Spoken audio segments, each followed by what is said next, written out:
not easy. So I really like Judges chapter 7. The whole chapter is really, really good, but specifically chapter 15. So in this... Verse 15, you mean? Yes, verse 15 of chapter 7. Okay. But I love this whole chapter because in chapter 6, Gideon was all, I don't believe you, show me with the fleece, and he asked him several times to prove himself, right? For God to be like, yeah, show me though, because I don't really believe you. And then in 7, he's obviously for it, and he's like he's being a judge, and so God keeps over and over and over again, like proving himself, like you're not going to be able to take credit because I'm going to whittle down the army to 300 men. So ultimately, in 15 it says, when Gideon heard the account of the dream and its interpretation, he bowed in worship. He returned to Israel's camp and said, "Get up, for the Lord has handed the Midianite camp over to you." Then he divided the 300 men into 3 companies. So summarize the story ahead of time. For someone that doesn't know this story, what is going on here in this chapter? Gideon is going to a war.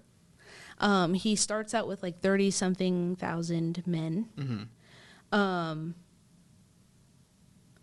And then he's like, no, you're not going to be able to. God says this to Gideon, like, I don't want you to be able to take credit.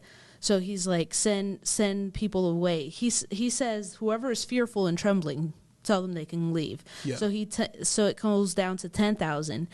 But then he tells him to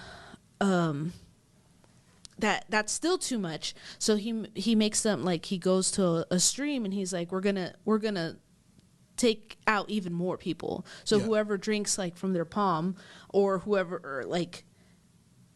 gets down on their hands and knees and like slurps from the water. Right. He actually says in a different version that I read, like, I'll determine who gets to go. And he picks the people who are on their hands and knees, and they all leave. So it comes down to 300 men to go up against like a huge army. Yeah. Right. I can't remember the number of that. I don't think there is an exact number for the enemies, but it's a large. Well, there isn't. Number. Yeah. Okay. Yeah. I was confusing with a different story in Judges. No, these aren't Spartans. It's not that 300. So. What? Just kidding. So they're up against a big army. God says there's too many soldiers because you're going to think that you did it on your own rather than glorifying me. Right. So he take it from 32,000 to 10,000 and then to 300, and these are the men that are going to go against this guy in battle. But then Gideon doesn't really believe at this point, right? Like he's like, okay, God, like, sure, we'll do this, but like God offered him even more, right? So right. That's where we're kind of picking That's up. exactly it. So he goes down with his friend Purah. Yep, his servant, yes. His servant. And he goes down and he listens to these 2 people in a Midianite camp because that's who they're going up against.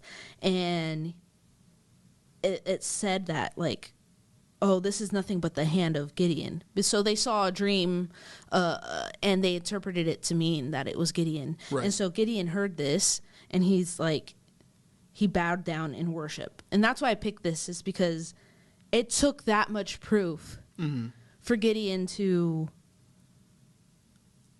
like, give, I don't know if it was give God credit, but, like, to bow down in worship. I'm sure he was terrified of the situation, right? Yeah. God tells you that you have too many soldiers and you're going to go to battle with 300 people. Like, Gideon's not like a huge fan of that, I'm sure. Like, I wouldn't be. Yeah. Right? I would be very terrified in that circumstance. But God, again, like before with the fleece, like you're saying, like he's giving him more confidence because Gideon is the type of person who needs that. Yeah. Right? And that's what I love about that is that God continues to give proof, even though he doesn't have to. You Right. know what I mean? Like, he's so gracious. Right. He's so kind, you know? And even though you don't have to, we would ask that you subscribe or follow or like or share. Rate us 5 stars on the podcast platforms. That would really help us out to get to the goal that we want to get to with this podcast, reaching more people for Christ. And he doesn't always do that, but maybe for Gideon, Gideon's the type of person that needed that, right? Exactly. And he knows Gideon and wants, obviously, Gideon to do these things and needs Israel to win this battle. Yeah, he knows who you are, and he works with you how you need it. Right. You know? So I really, really love that about this story. And then they just go out with pitchers and torches, and they don't even take, like, I'm sure they had their swords somewhere. Yeah. But, like, I just love the rest of the story as well. It's just an amazing story to me. Yeah, how it ends is they go out and they basically defeat this army, but in a very unconventional way that... They're just like, and breaking things and flip,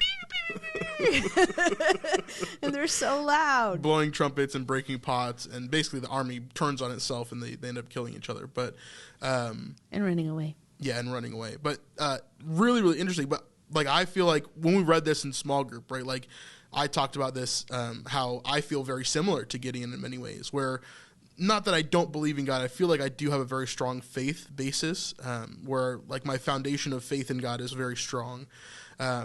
However, I do know that like my understanding of Israel and the typography and the understanding of literature when it comes to biblical scriptures, or the geography of the area, or, you know, whatever, right?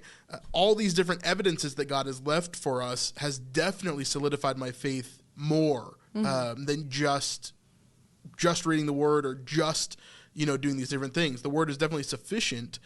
But for me, because I'm a very logical thinker, like I like to look at that kind of proof and see like, nope, this is exactly what it is, you know? And so I'm very much like that, where God offers me these things over and over and over again, where he doesn't have to. And I definitely love that.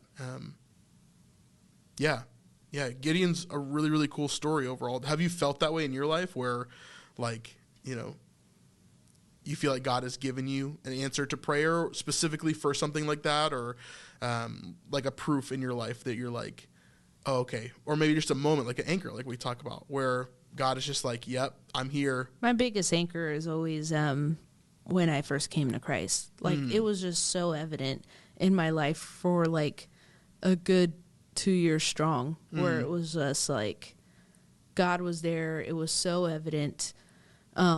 He showed me my church. He showed me people who led me to you. Like, it was just back to back to back, and that is an anchor. That's my strongest anchor by far. Yeah. I'm not gonna cry.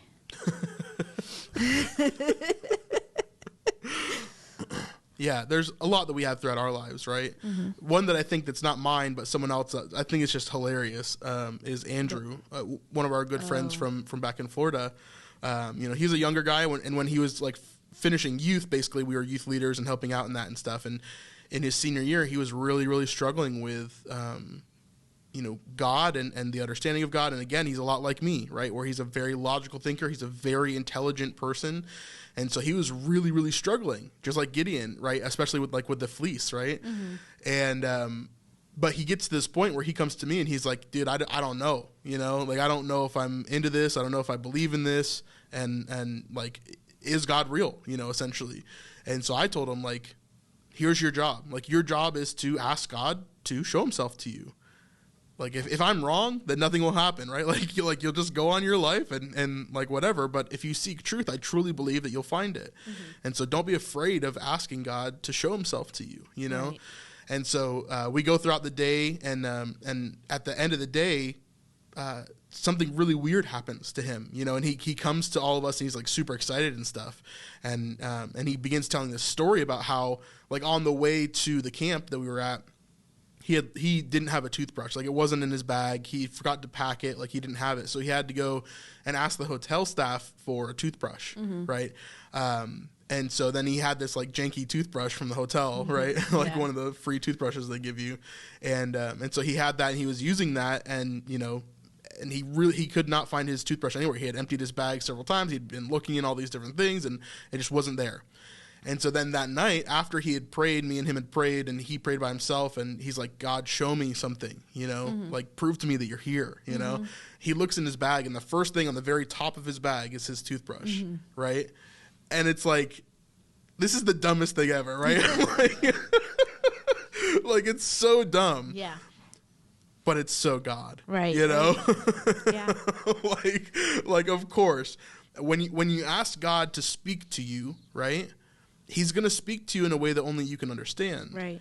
And that is really what I would challenge somebody. Like if you're listening to this right now and you are really struggling with hearing God's voice or understanding God or even thinking if God is real or not, one thing that I would challenge you is literally just pray. God, show me something that only you would know how to show me. Yeah. Show me something that only I would recognize as you, you know? Because it could be something as stupid as a toothbrush. It could be something as profound as a relationship healing or something else, right, in your life. It really could be anything. For Gideon, it was a fleece, right, that he made wet or not wet or whatever else, right? Yeah. Whatever he asked God to do with it, that's what God did, because he was trying to prove to Gideon that he will provide for him, that he's there for him, and that he is God, right? And so through that fleece came these next trials where it was way more than just a fleece. It was them winning these battles and taking over the land that God had given them, just really, really beautiful stuff for sure. Gideon's really cool. So great message there. If you want to check out this full episode, you can do that on patreon.com/thesnipelife.